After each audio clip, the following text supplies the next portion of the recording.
ऐसी कहानियों की कमी नहीं जिन्होंने पूरी दुनिया को ही बदल दिया।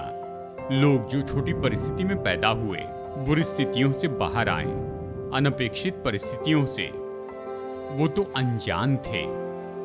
जिन्हें पसंद नहीं किया गया ऐसे हीरो जो निचली दशा में थे, आपके और मेरे लिए जिंदगी इतनी पहचान देंगी, ये कल्पना करना बहुत मुश्किल है। चाहे जो भी उपलब्धि हो, हर एक तो मनुष्य हैं और किसी हद तक हम तो सामान्य हैं। तो फिर सवाल तो यही उठता है कि आपके और मेरे जैसा ऐसा क्या कर सकता है कि दुनिया बदल दे। चलिए ये कहते हैं कि आप और मैं क्या कर सकते हैं कि पूरे अनंत काल पर प्रभाव डालें। जो हमारे पहले गए हैं, चाहे कोई भी उम्र हो या जगह हो या ढांचा हो या भूतकाल में भविष्य का अनुमान लगाया, हम परमेश्वर को अपना जीवन देते हैं। चाहे ये कितना भी साधारण हो, प्रभु इसे लेते हैं और इसे असाधारण रूप में उपयोग करते हैं। बाइबल में हम यही कहानी बार बार देखते हैं। परमेश्वर के लोग, उसके भविष्यवक्ता, उसके प्रेरित, ये सब तो बिल्कुल साधारण थे, लेकिन परमेश्वर ने उनके द्वारा काम किया। तो आपके जैसे कोई भी व्यक्ति उस अनुग्रह में काम कर सकता है जो आपके आगे गए हैं। उन्हीं के जैसे आपके जैसा कोई जो उद्देश्य, अर्थ और मकसद से जिए, जो आपके द्वारा परमेश्वर के असाधारण अनुभव के द्वारा जीता है। परमेश्वर उनके जैसों को ही खोज रहा था और वो ढूंढ रहा है आप ही के जैसा कोई। मैं हूं डेविड जर्माया। दिशा परिवर्तन में आपका स्वागत है। और आज एलिया के जीवन से हम मसीह जीवन में सबसे महत्वपूर्ण पाठ सीखने वाले हैं। विश्वास का जो काम है, ये तो विश्वास के उस पदार्थ जितना महत्वपूर्ण नहीं है। सच में इसका क्या अर्थ है, इससे महत्वपूर्ण ये है कि ये आपके लिए क्या अर्थ रखता है। ये स्पष्ट होता जाएगा जैसे हम देखेंगे। ये बड़ी नाटकीय घटना है एलिया के सेवकाई की।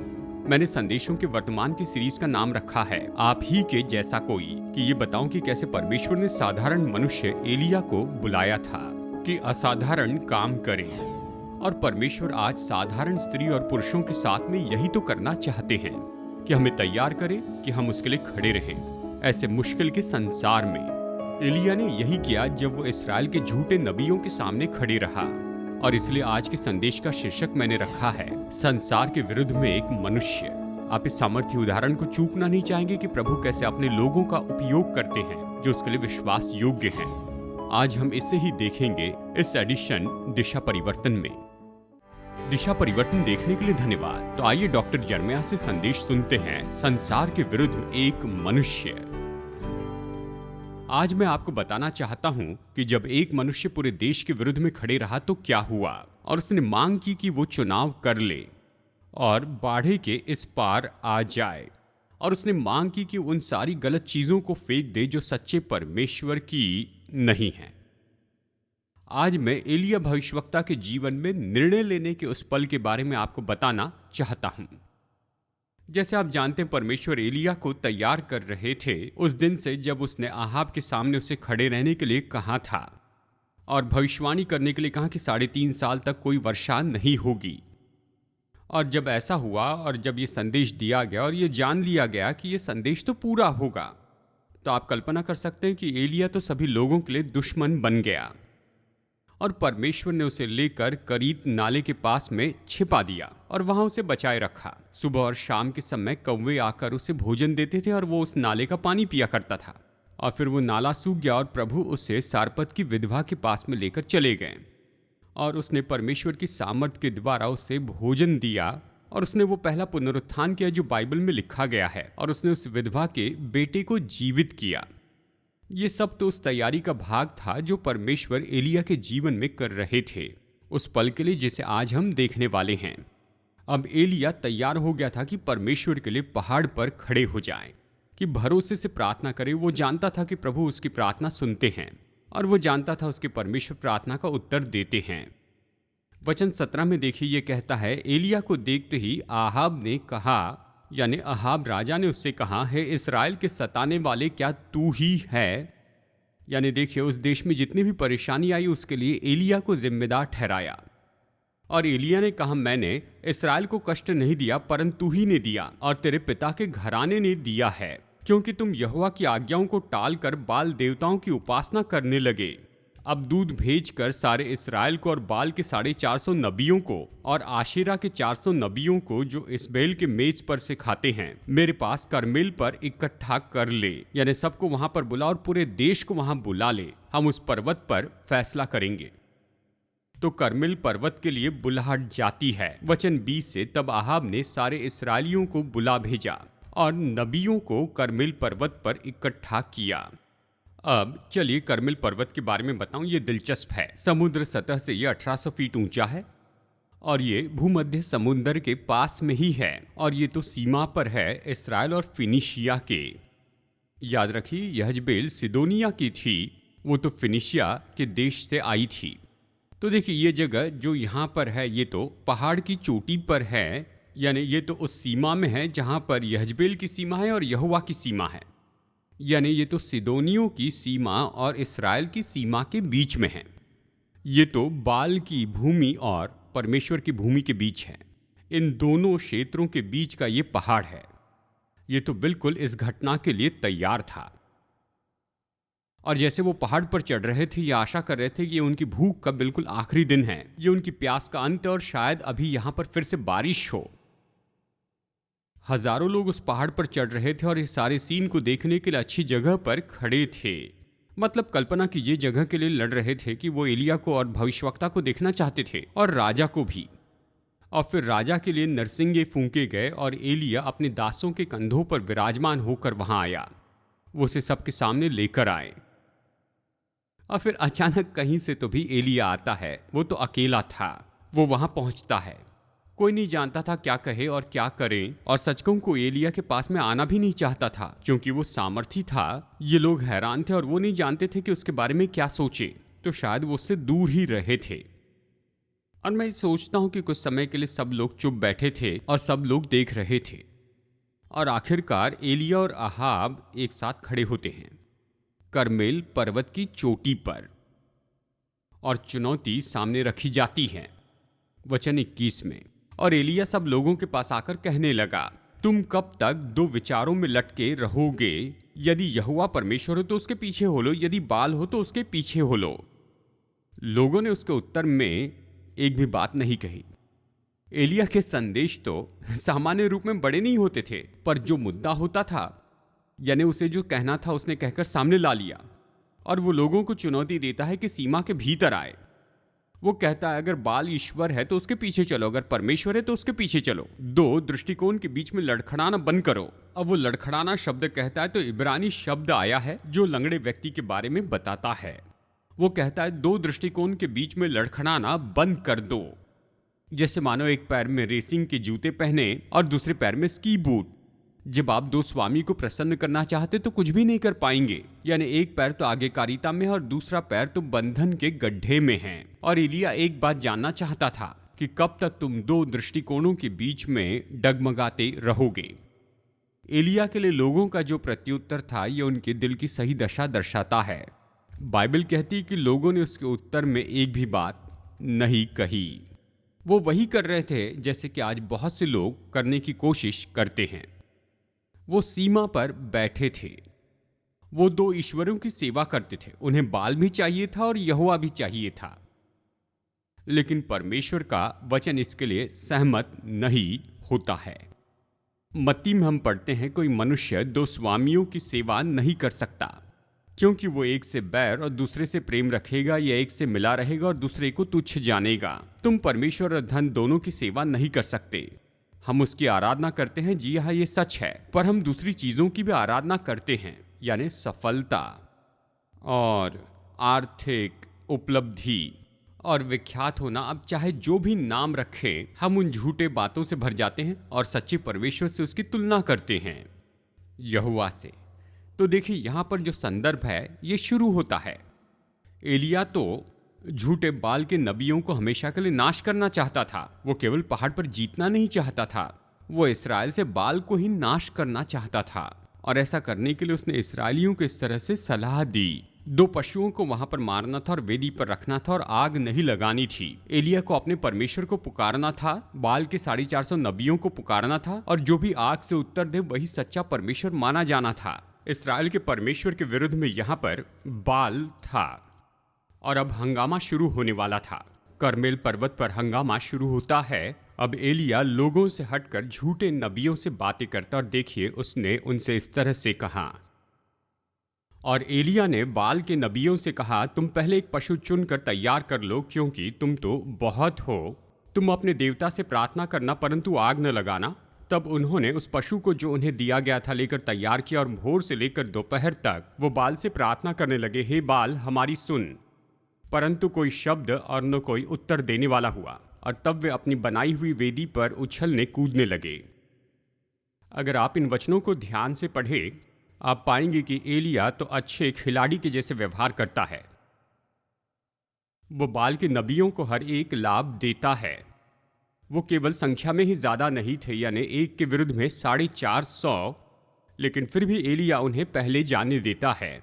याद रखिए, ये तुरंत मृत्युदंड की स्पर्धा थी और जो कोई भी पहले आग बरसा देता वो तो जीत जाता। और अगर बाल आग से उत्तर दे देता तो एलिया के पास कोशिश करने का मौका भी नहीं होता। और इसी के साथ साथ झूठे बाल देवता को लोग और भी मानते, क्योंकि वो तो उनका ईश्वर था। बाल तो गर्मी का ईश्वर था और उसकी विशेषता तो तूफान लाने की थी। तो कहिए कि आग तो उसके लिए बिल्कुल आसान सी बात थी। निश्चय वो बिजली का ईश्वर एक तो बिजली गिरा ही सकता था, वो भी पहाड़ के ऊपर की उस वेदी पर। लेकिन एलिया जानता था कि बाल तो कुछ भी नहीं है। बाल के 450 नबी थे, लेकिन 450 गुना शून्य फिर भी शून्य ही होता है। ये सही गणित है ना? बाल के नबियों ने झूठे बाल से सुबह से दोपहर तक प्रार्थना की और कोई उत्तर नहीं पाया। तो एलिया ने उनका थोड़ा मजाक उड़ाना चाहा। अब मैं आपको ये बता दूं कि वचन का ये भाग हमें ये नहीं सिखाता है कि हमें दूसरों के ऊपर दोष लगाते जाना है, लेकिन अगर आप शैतान से लड़ रहे हैं तो इस तरह मजाक उड़ाना तो ठीक है। देखिए एलिया ने क्या किया। वचन 27 ये कहता है, दोपहर को एलिया ने ये कहकर उनका ठट्टा किया, ऊंचे शब्द से पुकारो। वो बाल देवता है, वो तो ध्यान लगाए होगा या कहीं गया होगा या यात्रा में होगा, या हो सकता है कि सोता हो और उसे जगाना चाहिए। तो नबी सोचने लगे, क्या बाल सो गया है या फिर किसी यात्रा पर चला गया है? शायद वो आराम से कहीं सो रहा होगा, शायद छुट्टियों पर गया होगा। इस तरह से कह रहे थे। भीड़ में आपस में लोग इस तरह से बातचीत करने लग गए। मैं सोचता हूं अगर मैं बाल का नबी होता, मैं उस पहाड़ से नीचे उतर जाता और शर्मिंदा नहीं होता। लेकिन देखिए वचन 28 में उन्होंने बड़े शब्द से पुकार के अपनी रीति के अनुसार छुरियों और बर्छियों से अपने आप को यहां तक घायल किया कि लहूलुहान हो गए। और इस समय आप देख सकते हैं कि इस्राएल के लोग अपनी परिस्थिति पर सोचने लगे। शायद सोच रहे होंगे, ओह शायद ये जो बाल है ये तो कुछ भी नहीं है। वो एलिया के प्रभु पर विश्वास करने लगे, पर बाल की नबियों ने हिम्मत नहीं हारी और वो तो शाम तक प्रार्थना करते रहे। हम सोच रहे हैं वो हिम्मत हार गए होंगे, लेकिन वचन 29 तक चलते रहे। ये इस तरह कहता है, वे दोपहर भर ही क्या वरन भेंट चढ़ाने के समय तक नबुवत करते रहे। अब ध्यान दीजिए कि कितनी बार नहीं ये शब्द अगले वाक्य में आता है। कोई शब्द सुन न पड़ा, न किसी ने उत्तर दिया और न कान लगाया। जानते हैं क्यों? क्योंकि कोई वहां नहीं था। कोई भी उत्तर देने के लिए वहां पर नहीं था, क्योंकि वो तो बिल्कुल शून्य थे।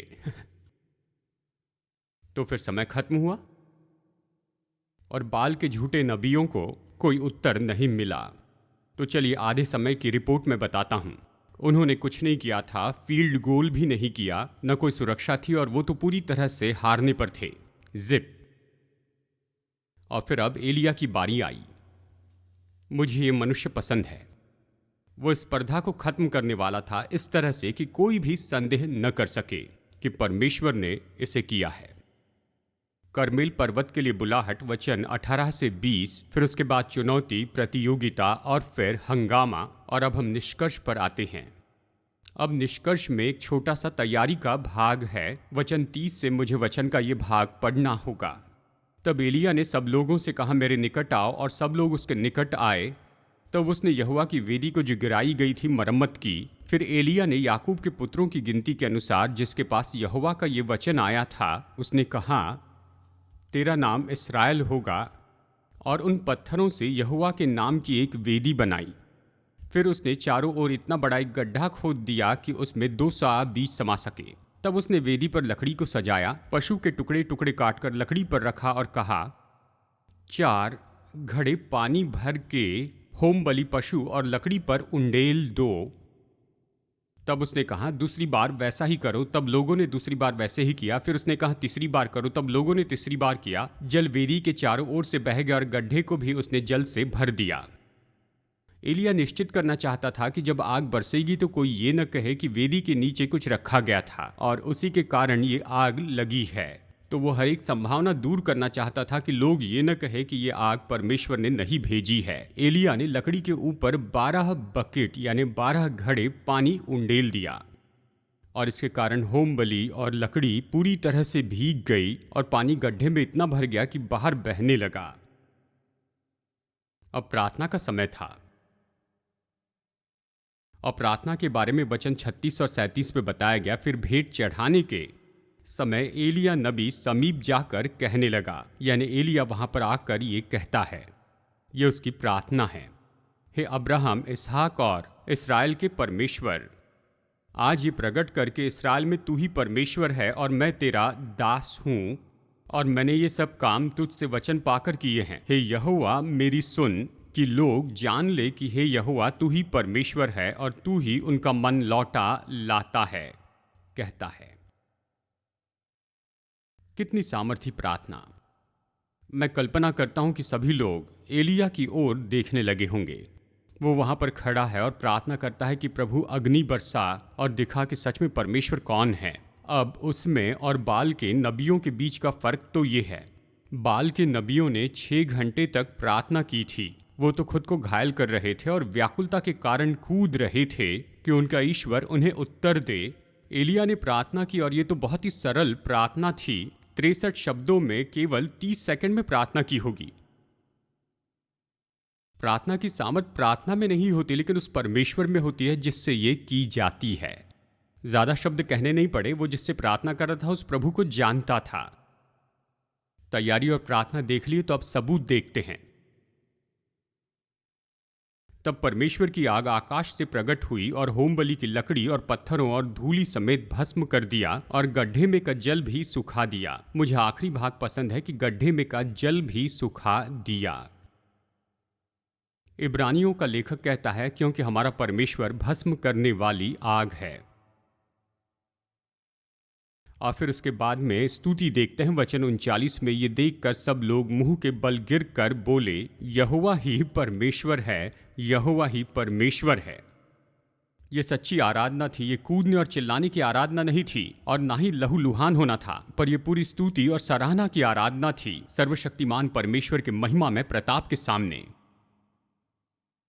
मैं सोचता काश ये कहानी यहीं पर खत्म हो जाती, क्योंकि बहुत सी मुश्किल सवाल जो पुराने नियम से उठते हैं वो यहाँ पर देखे गए हैं, और यही तो शुद्धिकरण है। वचन 40, एलिय्याह ने उनसे कहा, बाल के नबियों को पकड़ लो, उनमें से एक भी छूटने न पाए। तब उन्होंने उनको पकड़ लिया और एलिय्याह ने उन्हें नीचे किशोन के नाले में ले जाकर मार डाला। क्या ये कठोरता नहीं थी? मतलब इतने नबियों को उसने मार दिया? नहीं, ये कठोरता नहीं थी, क्योंकि इन्हीं झूठे नबियों ने परमेश्वर के लोगों को पाप में लाया था। और आप परमेश्वर के वचन में देखेंगे कि परमेश्वर को एक बात बिल्कुल पसंद नहीं है, और वो तो झूठी उपासना है। उसने अपनी आज्ञा में कहा, तुम मुझे छोड़ दूसरों को ईश्वर करके न मानना। और बाल के नबियों ने वहां पर झूठे बाल बनाए थे और प्रभु के लोगों ने उन्हें मानना शुरू किया था। झूठे नबियों ने इस्राएलियों को भरमाया और उन्हें परमेश्वर से दूर लेकर गए, और जब उनका सामना किया गया और ये दिखाया गया कि सच में वो कौन थे, तो उन्हें उसके बाद मार दिया। इस बात को याद रखिए कि एलिय्याह का युद्ध बुराई के विरुद्ध में अंतिम परिणाम की ओर लेकर जाता है, जिसके बारे में हम प्रकाशित वाक्य की किताब में पढ़ते हैं। क्योंकि स्वर्ग में झूठी आराधना की कोई जगह नहीं होगी। बुराई की पूरी हार जो भी खुद को परमेश्वर के विरुद्ध में रखता है, ये तो इतिहास के लक्ष्य का भाग है। और एलिया की यह घटना तो केवल सारांश है कि क्या होने वाला है जब वो सही समय आ जाएगा। हम इस तरह की कहानी पढ़ते हैं और इस व्यक्ति के साहस के बारे में आश्चर्य करते हैं। इस संदेश का शीर्षक है संसार के विरुद्ध में एक मनुष्य। ये कैसे दिखता है, सारे संसार के विरुद्ध में एक मनुष्य। और हम ये भी जानते हैं कि एलिया तो पूरी तरह अकेला नहीं था। उसने सोचा वो अकेला है, वो पहाड़ पर अकेला खड़ा रहा। प्रभु ने उसकी प्रार्थना सुनी और अद्भुत रीति से काम किया। और कई बार हम सोचते हैं कि हाँ, ये तो एक पुरानी कहानी है। ये तो सच में पुरानी कहानी है, आज इस तरह से हम नहीं देखते हैं। लेकिन परमेश्वर तो निश्चय आज भी परमेश्वर है। परमेश्वर हमें आशीष देते हैं और हम इस बात का अनुभव भी नहीं कर पाते हैं। कोई बयान भी नहीं कर सकता, क्योंकि परमेश्वर को कोई शब्दों में बता नहीं सकता। और मैं आपको ऐसे पल के बारे में बताऊं जो 1900 की सदी में हुई। मैंने इस कहानी के बारे में जांच कर देखा हर संभव तरीके से, और ये तो सच्ची कहानी है। और ये इस तरह से हुई। एलेगनी कॉलेज में सबसे विख्यात कोर्स तो फर्स्ट ईयर केमिस्ट्री क्लास था। और ये 1900 की सदी की बात है। और डॉक्टर ली, जो सबसे विख्यात प्रोफेसर थे, वो इन्हें सिखाते थे। और हर साल थैंक्स गिविंग के पहले वो अपनी क्लास में प्रार्थना के विरुद्ध लेक्चर देते। वो लेक्चर के अंत में ऐसी चुनौती देते थे, जो प्रार्थना पर विश्वास करते थे उनसे वो इस तरह कहते थे, क्या कोई यहाँ है जो प्रार्थना पर विश्वास करता है? और वो कहते, आपके उत्तर देने के पहले मैं बताऊं मैं क्या करूंगा। और मैं तो बस आपसे ये करने के लिए कहूंगा, मैं पीछे मुड़कर कांच का ग्लास उठाऊंगा और कंधे की ऊंचाई पर उसे थामे रहूंगा। अगर तुम मानते हो कि प्रभु प्रार्थना का उत्तर देते हैं, तो मैं चाहता हूं तुम खड़े रहो, प्रार्थना करो कि जब मैं ये ग्लास छोड़ दूं तो ये टूटना नहीं चाहिए। जान लो कि तुम्हारी प्रार्थना, तुम्हारे माता पिता और संडे स्कूल के शिक्षकों की प्रार्थना, तुम्हारे पास्टर की प्रार्थनाएं भी इस ग्लास को टूटने से रोक नहीं सकती है। अगर आप चाहते हैं कि वो यहाँ पर रहें, तो आप थैंक्स गिविंग के बाद में जिन्हें चाहे लेकर आ सकते हैं, और आपकी प्रार्थना के साथ हम ये एक्सपेरिमेंट करेंगे। किसी ने भी किसी को डॉक्टर ली की इस चुनौती के सामने खड़े रहते हुए नहीं देखा। फिर एक दिन एक नए विश्वासी ने इसके बारे में सुना और उसने निर्णय लिया कि प्रभु उसे कायल कर रहे हैं कि डॉक्टर ली के सामने खड़े रहें। आखिरकार वो दिन आया जब ये चुनौती दी गई। डॉक्टर ली ने वैसे ही कहा जैसे वो पिछले 12 साल से कह रहे थे। बस फर्क ये था कि इस समय इस नए विश्वासी ने प्रत्युत्तर दिया जब पूछा गया क्या कोई प्रार्थना पर विश्वास करता है। और फिर प्रोफेसर ने कहा, यह तो बहुत ही दिलचस्प है, तो ठीक है, हम बड़े आदर के साथ में इस नौजवान को प्रार्थना करने देंगे। और फिर उन्होंने उस नौजवान से कहा, अभी तुम प्रार्थना कर सकते हो। उस नौजवान ने स्वर्ग की ओर हाथ उठाकर कहा कि प्रभु, मैं जानता हूं आप मेरी सुनते हैं। कृपया अपने बेटे यीशु मसीह के नाम का आदर कीजिए और मेरा भी आदर कीजिए। कांच का ये ग्लास टूटने न पाए। आमेन। तो डॉक्टर ली ने अपना हाथ इस तरह से आगे बढ़ाया और उस कांच के ग्लास को छोड़ दिया। वो भीतर की ओर गिरा और डॉक्टर ली के जूते से टकराया और पलट गया, और वो टूटा नहीं। वहां ना तो हवा बह रही थी, ना ही कोई दरवाजे खुले थे। क्लास तो सीटी बजाकर कूदने लगी, कुछ तो बेंच के ऊपर खड़े हो गए और चिल्लाने लगे। उसके बाद डॉक्टर ली ने कभी अपने क्लास में इस तरह का कोई एक्सपेरिमेंट नहीं किया। अब मैं ये नहीं कह रहा हूं कि आप जाकर खुद इस तरह से कोई एक्सपेरिमेंट करें। क्या परमेश्वर हमें आशीष देते हैं? हाँ, जरूर आज भी देते हैं, पर आप उसका समय तय नहीं कर सकते। प्रभु एक बार आशीष दे तो जरूरी नहीं कि हमेशा उसी तरह से आशीष देते चले जाएं, नहीं तो फिर ये तो बस एक क्रम बन जाएगा।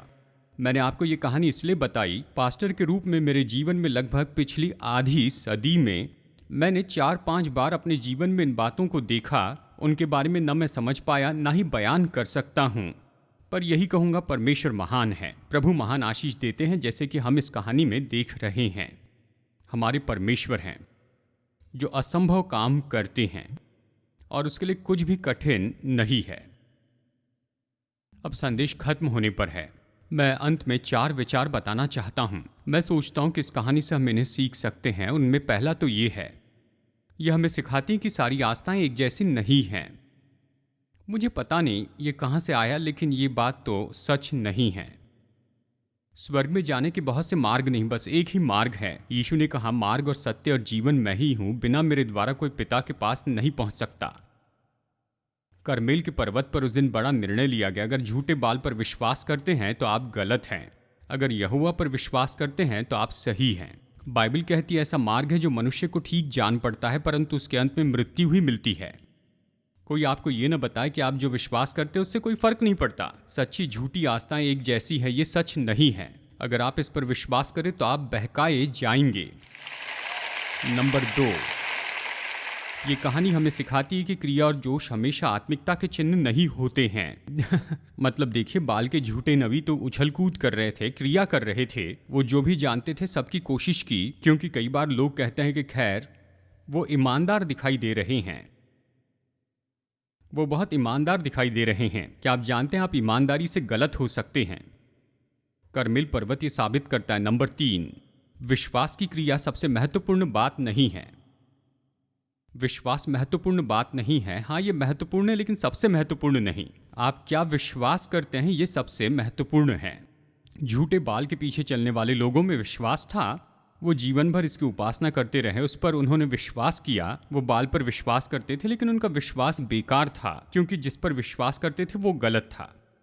और फिर अंत में मैं चाहता हूं आप याद रखिए, जिस विश्वास से आप जीते हैं वो मरने के लिए बेहतर है।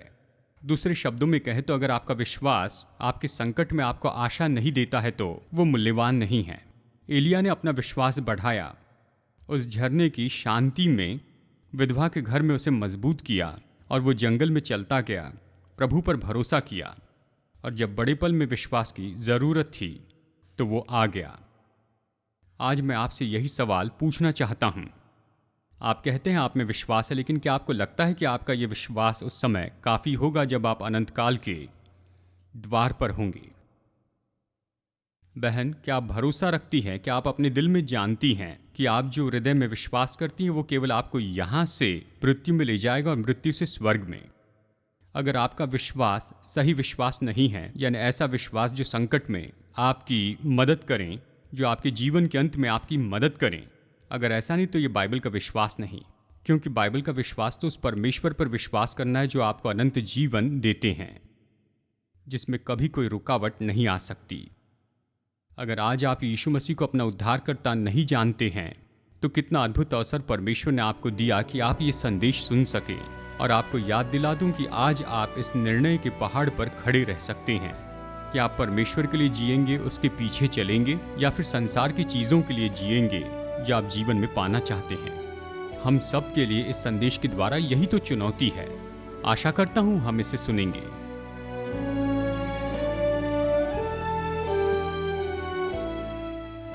आज मेरे साथ दिशा परिवर्तन में जुड़ने के लिए धन्यवाद। जितना ज्यादा हम वचन का अध्ययन करेंगे उतना ज्यादा हम समझेंगे कि हमारे प्रेमी परमेश्वर हम में से हर एक के साथ व्यक्तिगत संबंध रखना चाहते हैं। अगर आप ये संबंध शुरू करना चाहते हैं और निश्चित करना चाहते हैं कि उसके साथ अनंत काल बिताएंगे, तो बस अपने पापों से पश्चाताप कीजिए और यीशु से कहिए कि वो आपके प्रभु और उद्धारक हो जाएं। और अगर आज आपने विश्वास का ये कदम उठाया है तो मैं प्रोत्साहित करता हूं कि अपना ये निर्णय दूसरे विश्वासियों को बताइए, भरोसेमंद सेवकाई या कलीसिया को, और अपने विश्वास में आप निरंतर बढ़ते जाएं। प्रभु आपको आशीष दे और आशा है अगली बार आप फिर से जुड़ेंगे यहीं पर दिशा परिवर्तन में।